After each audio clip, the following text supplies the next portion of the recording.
Everyone, সবাই কেমন আছেন? আমাদের আজকের আলোচনায় থাকছে ব্রেন স্ট্রোক হলে মানুষের কি কি সিমটম দেখা দেয়।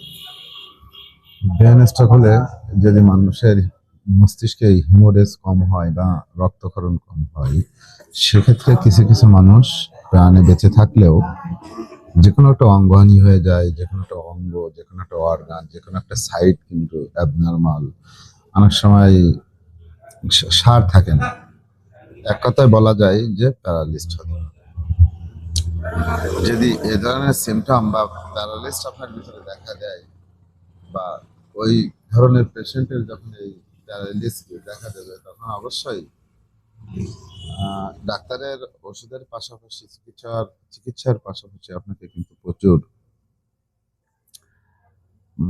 কিন্তু প্রচুর পরিমাণ ফিজিওথেরাপির ভিতরে ভিতরে বা আওতায় থাকতে হবে। কারণ একটা সাইড যখন আপনার অ্যাবনর্মালিটি হয়ে যাবে, যখন অ্যানেস্থেসিয়া হয়ে যাবে, যখন আপনার প্যারালিস্ট হয়ে যাবে, তখন কিন্তু আপনার অবশ্যই ফিজিওথেরাপির বিকল্প কিছু নাই। মেডিসিন আপনি আহার করবেন, মেডিসিনের পাশাপাশি আপনাকে পর্যাপ্ত ফিজিওথেরাপি নিতে হবে। তাহলেই কিন্তু একদিন তাহলেই কিন্তু আপনি একদিন হয়তো আস্তে আস্তে ধীরে ধীরে আপনি পুনরায় আহ, পুনরায় সুস্থ হতে পারেন, কিন্তু সেটা লং টাইম লাগবে।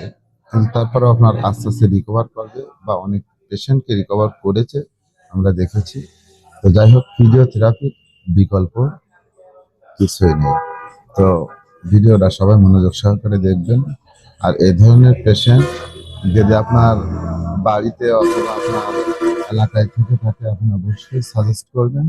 ফিজিওথেরাপির বিকল্প এই ধরনের পেশেন্টের আর কিছুই নেই। এই জন্য ওষুধের পাশাপাশি অবশ্যই ফিজিওথেরাপিটা নিতে হবে।